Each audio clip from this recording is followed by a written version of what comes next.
Good morning, friends. We are learning our subject, that is data mining 3160714. And in that, we are learning our chapter 3, that is concept description and association rule mining. So, what we have studied in the previous lecture, that was the partition method. Why are we learning this method? It is because we want to improve a priori algorithm, or we can say the limitations of a priori algorithm we want to remove, right? So for that, the method we have started with, that was the partition method. What do we say about that?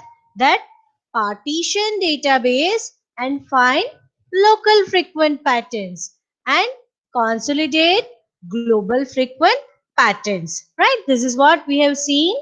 Now let us proceed further with the partitioning method example. Okay, so here the transaction and the item set is given in the table. T1 to T6, 6 transactions are there. Minimum support which is given is 20 percentage. That is, the support count will be equal to 2. How do we find that? That is, we can say 20 multiplied by 6. What is 6? 6 is number of transactions. Fine. Divide by 100. That is equal to 1.2. Now 1.2 cannot be there as the count, isn't it? For the transaction, or you can say for the support count. So what do we consider is, we are considering that is equal to 2. Fine.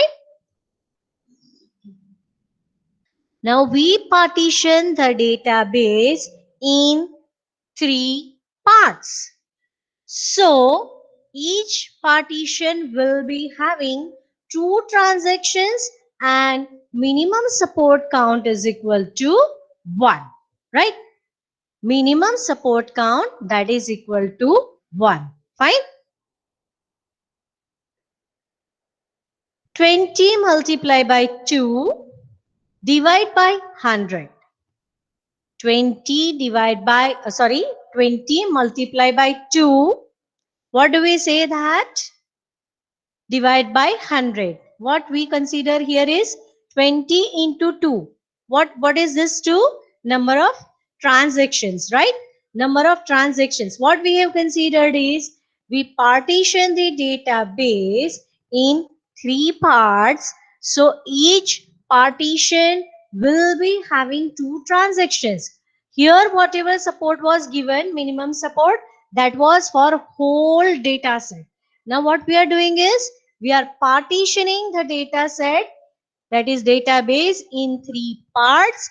So each partition will be having 2 transactions. So according to this number of transactions, now we have to find the minimum support, right? So for that we can say 20 multiplied by 2 divided by 100, that is equal to 0.4 and that is equal to 1. So minimum support count is equal to 1. So now let us have the table wherein we'll explain the example, or we can say we will calculate it. Okay. So T1, T2, T3, T4, T5, T6.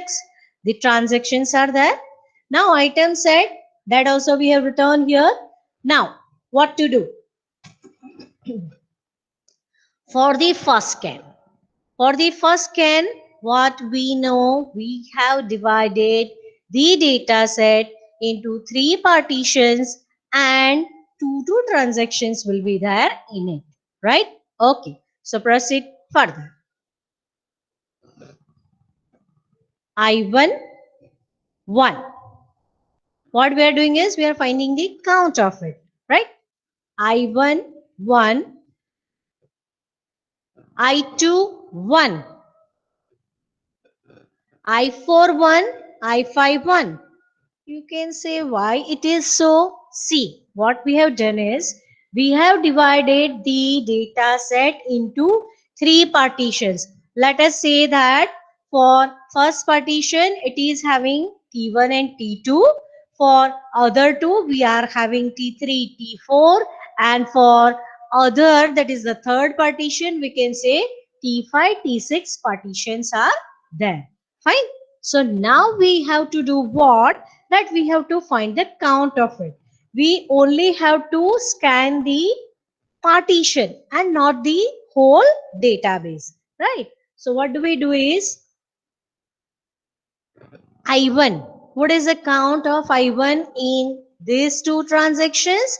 It is 1 only. Fine. For I2, what is the count for these two transactions? It is 1 only. For I4, the count is only 1. For I5, it is 1. Right? Now, if we say that the pair I1, I5, that is, we can say 1.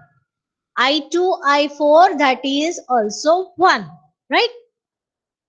Now, as we know that minimum support is equal to 1. Right? So, we can say I1, I2, I4, I5. For all of them, the support count is equal to 1 and minimum support count, that is also equal to 1. So, they are the frequent items. So we can combine them to have the two item set generation. Fine.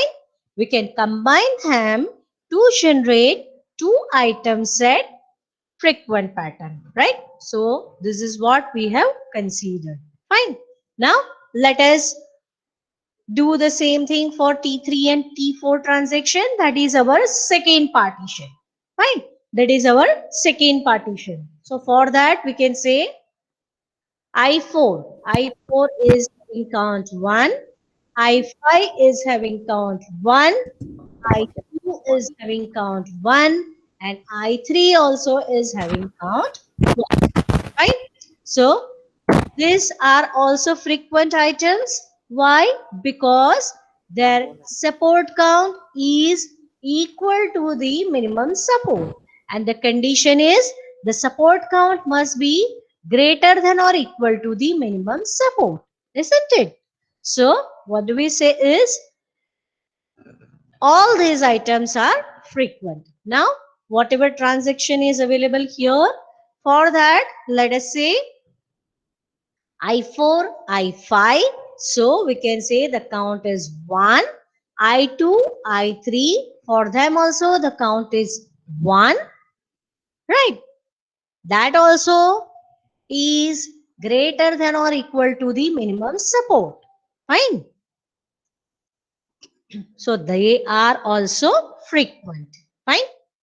Now let us consider T5 and T6 transaction, that is the third partition.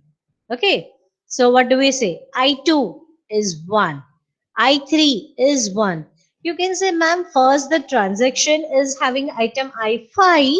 Then why are you writing I2, I3 first? In sorted manner, if we are writing, it makes our life simple for the calculation, isn't it?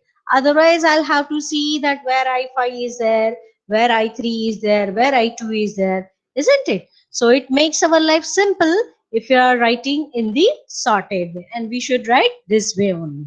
Okay, so I2 is 1, I3 is 1, I4 is 1, and I5 is also 1. Fine. Now I2, I3, do we have that pair? Yes, it is there. You can say here the transaction is I2, I3, I4. So why don't you directly take it? See, the way we have learned the a priori algorithm, first of all, we consider the one item set generation, then after two item set generation, and then after three item set generation. Fine. So we have to work same way only. So, but whatever is available here, from that only we'll consider the item set, isn't it? So I2 is 1, I3 is 1, I4 is 1, I5 is also 1. Now here we can say I2, I3 is there. So for that the count is 1. I2, I4 is there. So for that also the count is 1. Then we can say I3, I4, that is also there. So for that also the count is 1. Now we will consider 3 item set, right? So for that I2, I3, I4. One thing is only available, isn't it? One thing is only available, and for that, what do we say is its support count is 1 only, right? Because in this two transaction, that is in this particular partition, what do we say is I2, I3, I4 is found only once. Fine. Now we should go to the second scan. Support is equal to 20 percentage and minimum support that is equal to 2. That was given to us. Now, what do we do?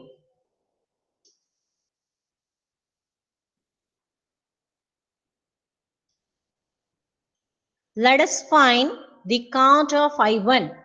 What we are doing is, these are the local frequent patterns, right? Local frequent patterns. Now we are trying to merge them, isn't it? Let's check it out.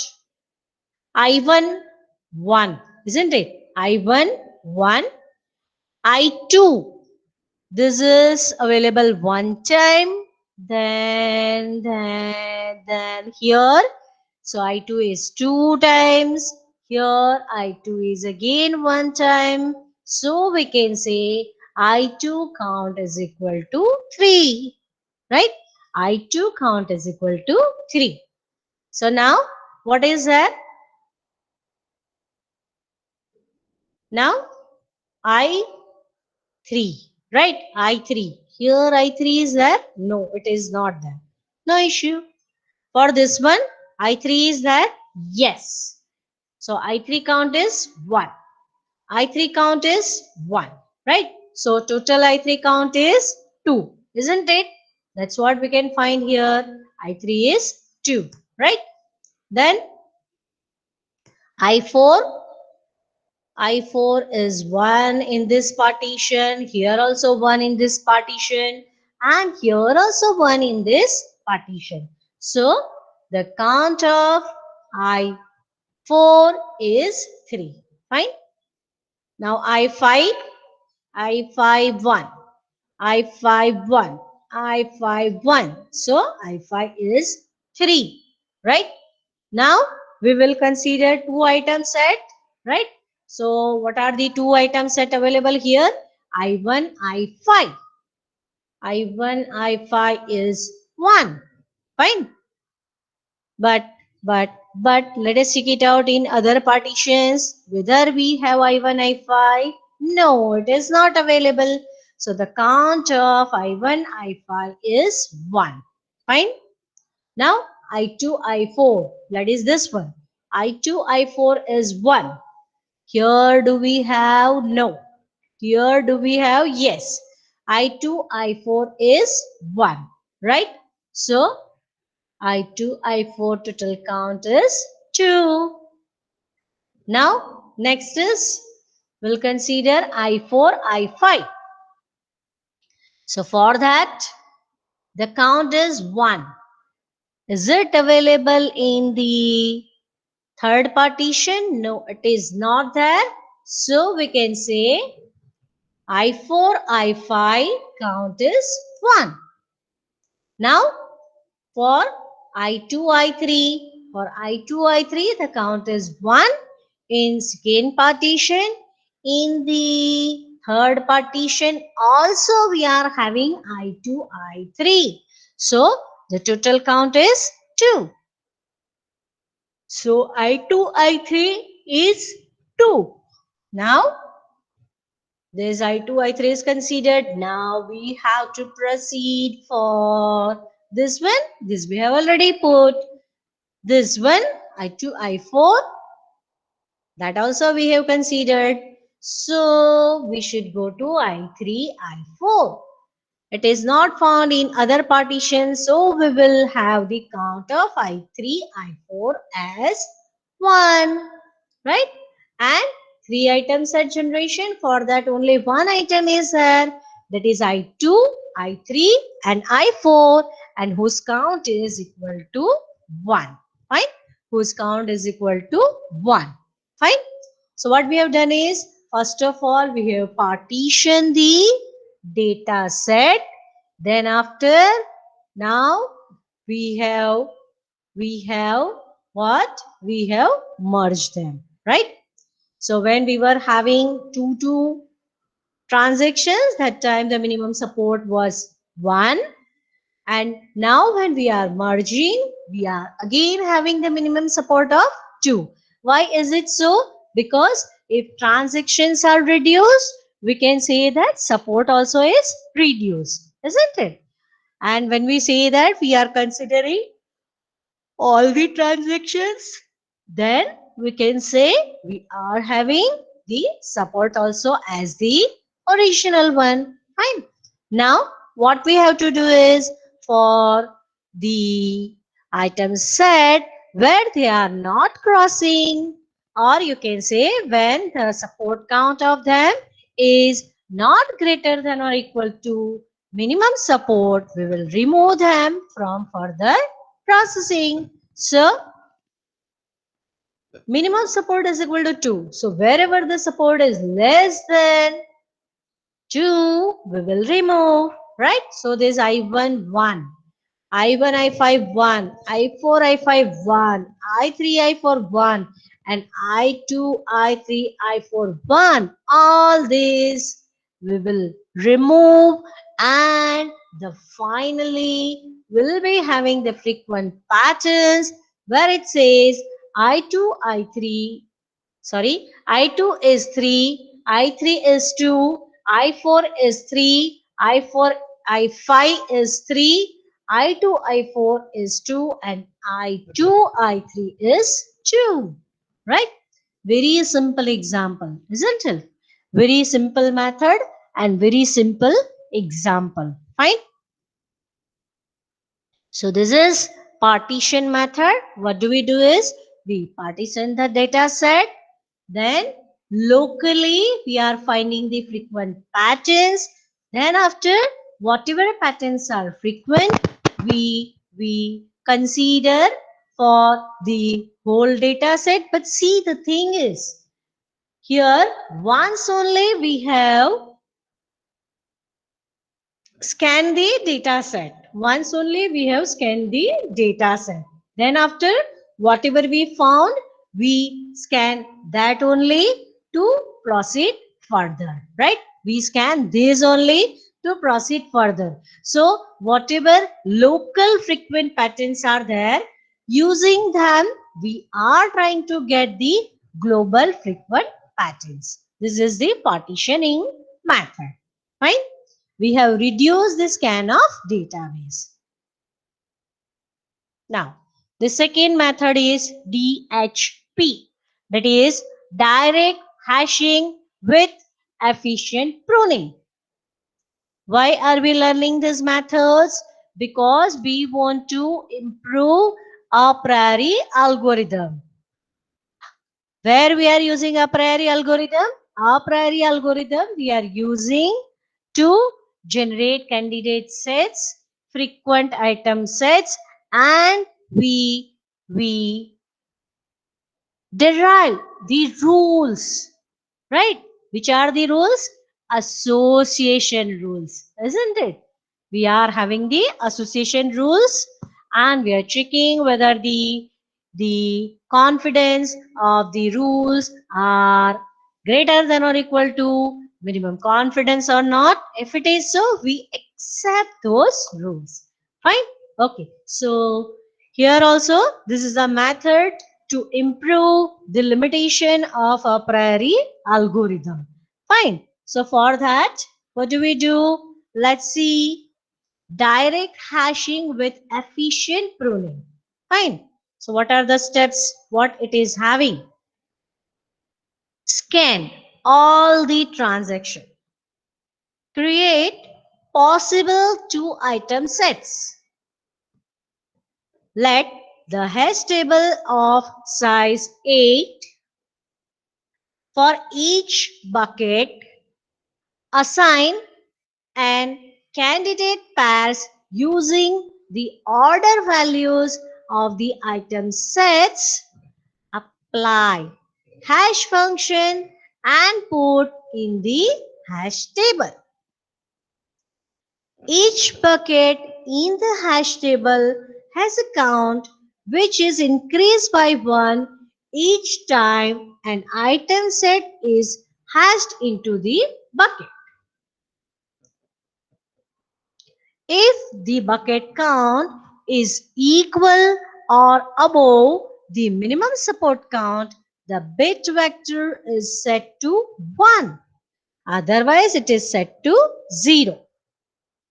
The candidate pairs that hash to locations where the bit vector bit is not set are removed. Modify the transaction database to include only these candidate pairs. Support count is calculated from the entries in the buckets of hash table instead of scanning whole database.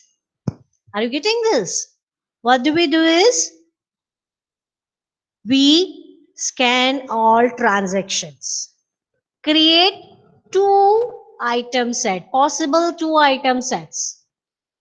Then let the hash table of size 8 for each bucket assign and candidate pairs using order values of the item sets. And apply hash function and put in the hash table. Right? Each bucket in the hash table has a count and it is increased by each item in that particular bucket, right? Whenever hash number what we are getting, if it is for that bucket, we will increase that count, right? And if the count is greater than or equal to minimum support, bit vector, one vector is there. For that, we will set the value as 1, otherwise 0, right? And what to do when candidate pairs that do not have the hash locations, or you can say where 1 is not there in the bit vector, will remove those items, fine, and modify the transaction database to include only this pairs. Which pairs? Which has minimum support greater than or equal to minimum support, right? So how do we reduce the scanning of database? That is, support count is calculated from the entries in the buckets of hash table instead of scanning whole database, right? When we are having the whole database, once we scan to create the possible two item sets. But then after, the support count is calculated based on the buckets, that is the entries in the buckets of hash table. Fine. So we do not have to scan the database again and again. That way we reduce the scanning. That way we improve a priori algorithm. Fine. Let us see the example. We can have the idea. Fine. Here the transaction table is given to us. That is TID 100, 200, 300, 400, and items are ACD, BCE, ABC, BE. Right. Now what we have to do? Support count first of all will be finding. Then only we'll be able to have the two item set generation, isn't it? So A is found 2 times, B is found 3 times, C is found 3 times, D is found 1 times, and E is found 3 times. Fine. This is already known to you, so I'm not showing you how to count that particular item, right? A, if we want to find how many times it is available, we have to check. Okay, one time it is available, not available, again one time available, so 1 plus 1 is 2. Fine. So that's what we have put here. Okay, so this is the way we have created the support count table of one item set. Fine. Now, what to do? Item set generation, right? Item set generation from table 1. Which one? The original database. Now, what to do? The items are A, C, and D. In this, the item sets are A, C, and D. These items are available in it, right? So now what we can do is, for them, we can have the possible two item set generation. That is, we can say AC, AD, CD. From these items, AC, AD, then CD. These three items we can generate, right, from this ACD. Same way for second transaction, we are having BCE. So from that, if we want to generate the two item set, what we can say is BC, then BE, and then CE, right? Possible two item set generation, right? So that's what we have done. Now, for the 300, that is the third transaction, what do we have is A, B, C, E. So have the possible two item set generation, that is A, B, A, C, A, E, B, C, B, E, and C, E. Fine. Same way for transaction 4, that is the ID 400. B and E is there. So we can say two items at generation is B and E. Fine. Now, what is the hash function we have taken for this example? That is order of x multiply by 10 plus order of y. Right?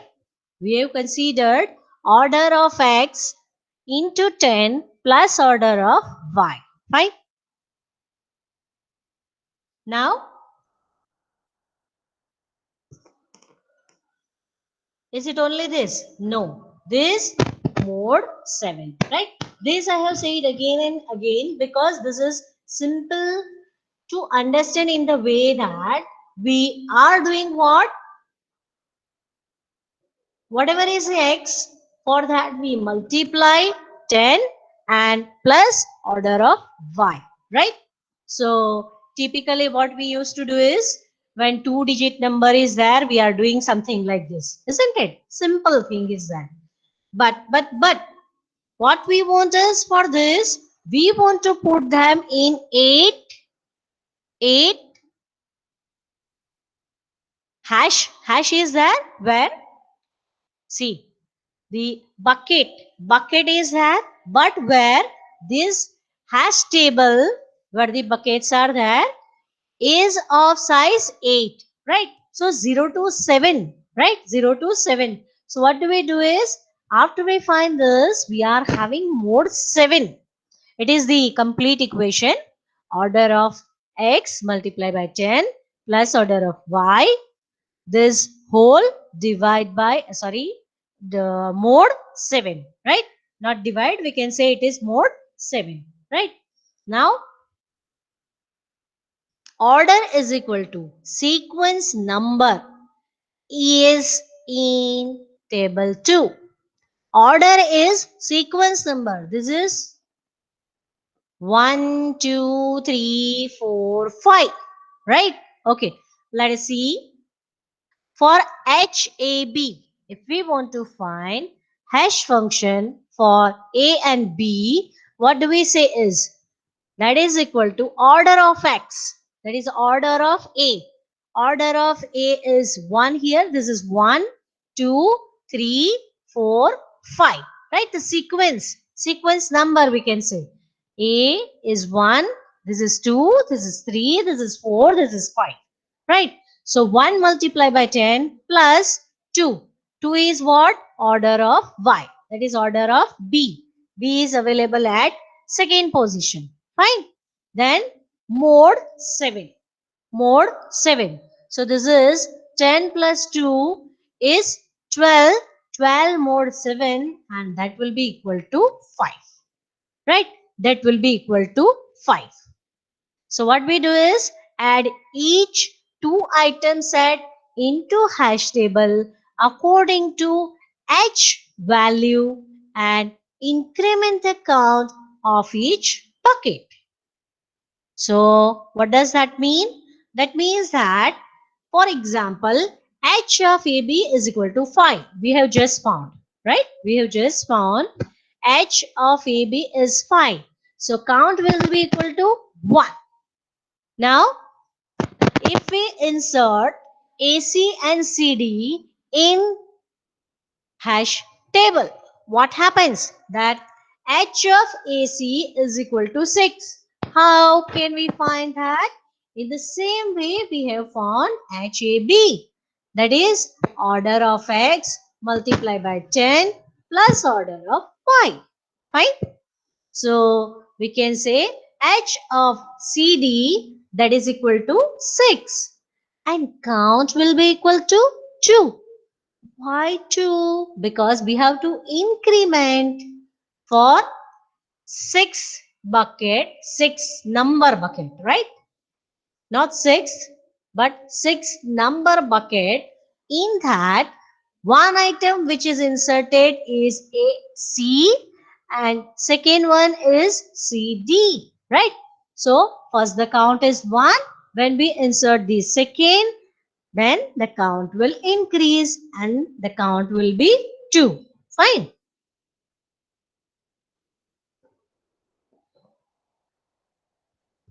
So now what we have to do?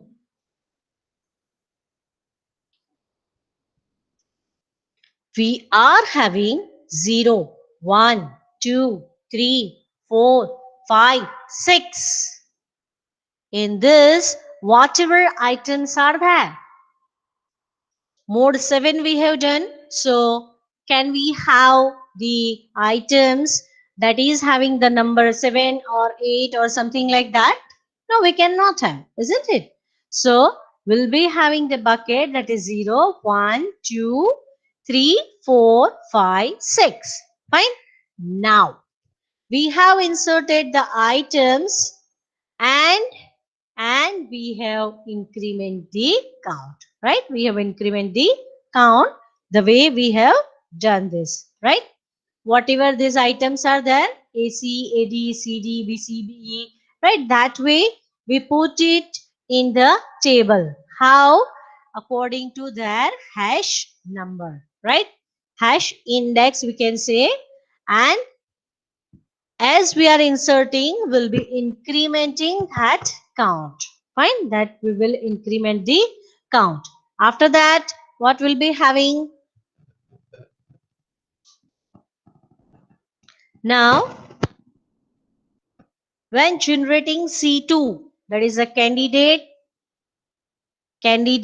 set for C2, isn't it?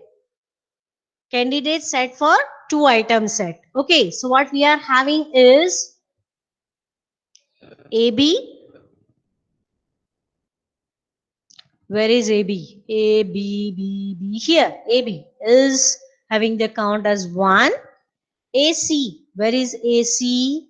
AC is having the count 3. AE, where is AE? Here, count is 1, right? We are having the count as 1.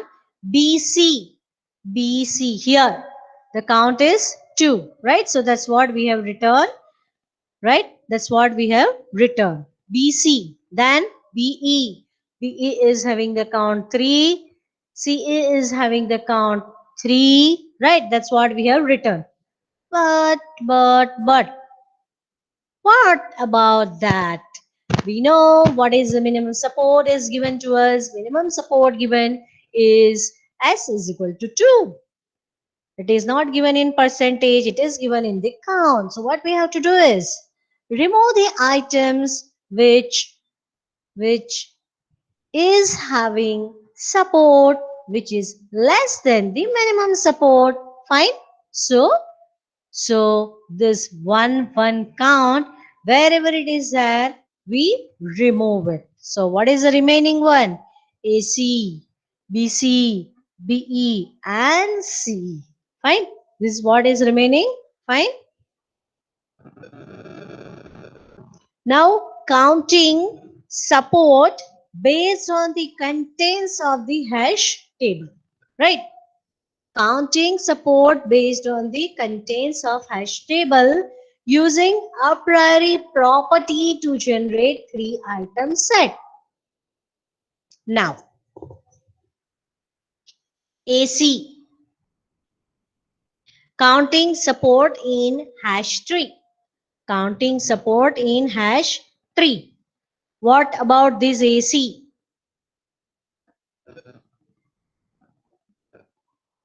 AC was having the count 2, right? AC was having the count 2. Now, what to do? BC, BE, C. From this, we were having BC, BE and C, right? So, what do we say is keep BC. Here you can say AC. Only AC is remaining here from this one. What we have counted in C2. After that, we can say AC and CD. If we are having from this transaction, if we are having AC, CD and AD, all these three things are there, that is as frequent items, then only we can say that ACD, that is what? 3-item set. 3-item set can be there as frequent, right? Otherwise it cannot be. So AC is frequent, so we cannot have ACD as frequent, so discard that. Okay, now BC, BE, CE, BC, BE, CE, all the subsets of BCE are frequent, so keep that. Then for ABCE, we can say AB, BC, BE, CE. All subsets are there in L2. And so we'll keep BCE. Can we consider ACE?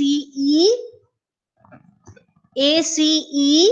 No, we cannot because AC is not frequent, right? AC is not frequent. AC is frequent. Then you can say CE is also frequent, but AE is not frequent, right? If we want to combine, say ACE, what should we have is AC, AE and CE. All these three subsets must be frequent. So we can say that AC and CE are there, but AE is not there in L2. So ACE cannot be frequent. But for BCE, it is frequent because all of its subsets are also frequent, right? So we consider that we cannot say it is frequent, but it is potentially frequent. So we can put it in the C3, isn't it? We can put it in the C3. Fine. Okay. So what to do? Next is BE. Do we have any other frequent item? No, we do not have, isn't it? So discard that. So here we can say keep BCE. Here also we do have BCE. So we can say that finally we do have the BCE. So what do we say about that? 200. What is 200? That is the transaction ID, BCE, and for 300 number transaction also it is BCE. Fine. Now, what we do? This was our database. Table 4 that was having the support count, right? Where whatever is frequent that we have put it here. After that, we can say 3 items set generation, the way I have shown you, right? So ACD doesn't satisfy the a priori property. I have told you the orally with this particular figure.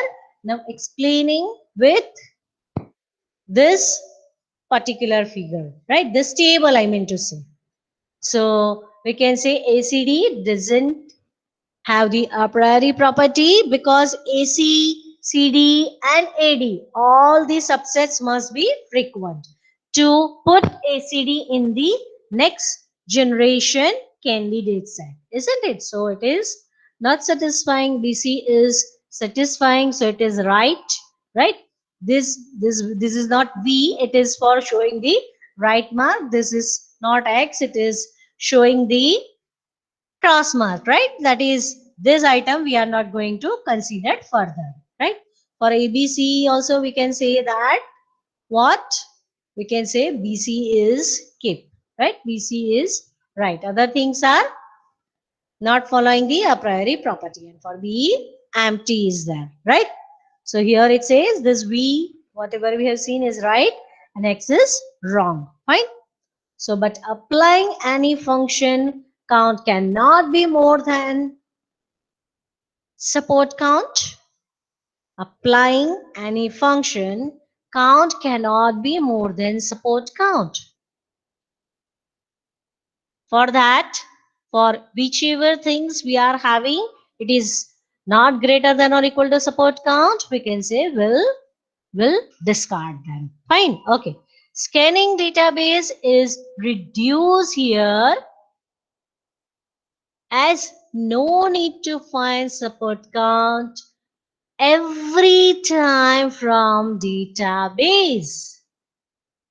Every time from database, right? So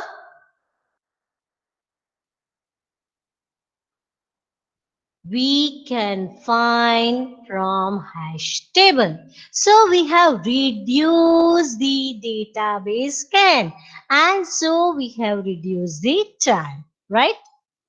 BC support count we can find from the transaction.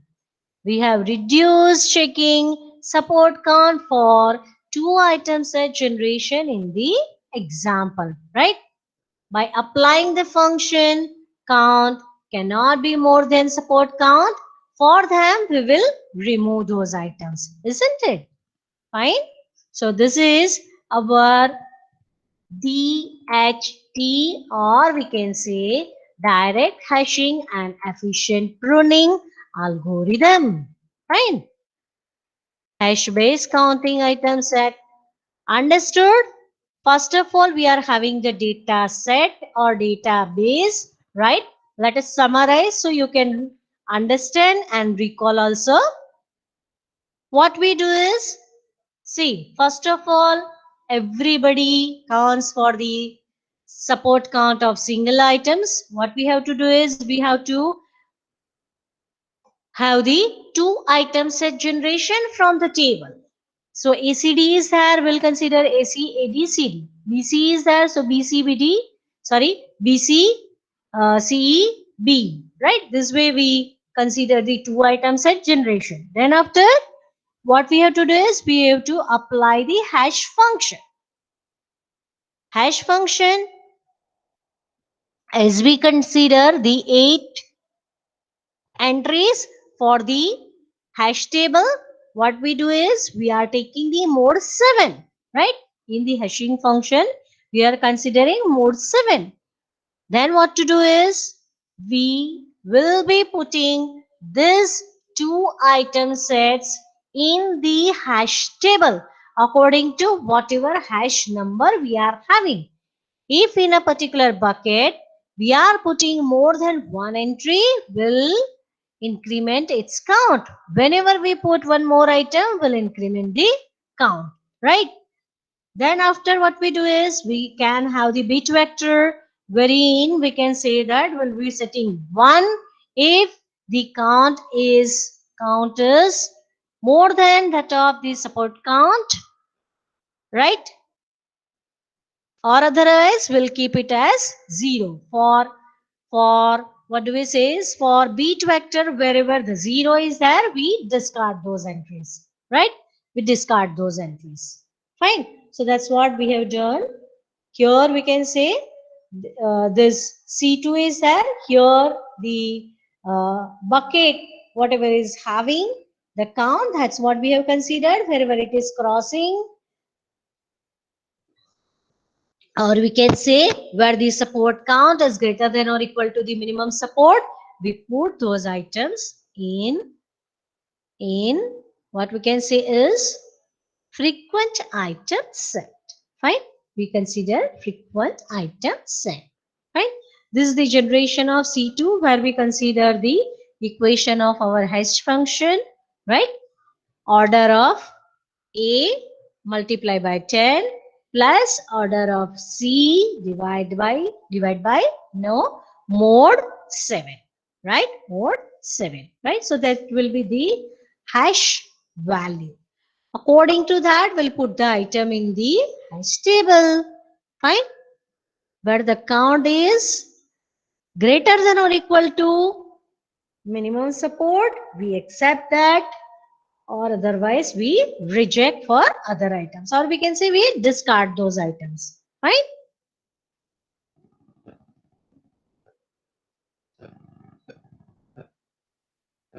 So what we do with this algorithm is we are reducing the database scan, right? Number of times we have to scan the database, that's what we have reduced. Fine. So here is one more example of the same algorithm. Okay. So let's see that. This is the transaction given to us. 9 transactions are there. Minimum support count is 3. Now, item set support count we are finding I1, I2, I3, I4, I5. For that, whatever is given. Now, what is there? Item count, support count is equal to 3. Fine. Support count is equal to 3. Minimum support count is equal to 3. Fine. Now, what we do is item set generation. What? 2 item set generation we have to do from the transaction. I1, I2, I5. So we'll be having I1, I2 and I1, I5, right? I2, I4. It is there. I2, I4, right? You can say then I1, I3. I1, I3, right? That's what we have put. So from these transactions, we'll be writing the 2 items set generation. Fine. From that, whatever is the count, that's what we need to find. That's what we need to find, right? How to find that count? We'll be finding the hash function, hash value, and for that particular bucket, we'll put the item in it, isn't it? We'll be putting the items in it. Okay. So what is that? This is the bucket content, and what do we say is bucket count, right? And bucket address 0, 1, 2, 3, 4, 5, 6. Bucket count. Here 1 and this 2 item is there. So bucket count is 2. Here I1, I5. You can say only one item is there. How can we say that it is having the count as 2? It is the case where I1, I5 is inserted twice, right? So we can say the count is 2, right? Yeah, it could be better if I have put this I1, I5 again here, right? Then it could be clear to you. Fine. So what do we say is I2, I3. that is available 4 times. So it is not always the case that you are having the different items like this, isn't it? You can have the same item available 4 times in the bucket. Okay, so we can say instead of writing it as I2, I3, I2, I3, say 4 times, you can write it as I2, I3 4 times. Fine? No issue. It is understood. I2, I4 2 times, I2, I5 2 times, I1, I2 4 times, I1, I3 4 times. Right? Now what we have to do is remove the items whose support is less than minimum support. So this is having the count as to cut it. This, cut it. This, yes, because it is greater than or equal to 3. This, cut. This, cut. This, crosses. This, crosses. Fine. So what are the advantages of direct hash and pruning algorithm? Reduce the number of scans and remove the large candidates that cause high input output cost. That remove the large candidates that cause high input output cost. Right? So that's all for today.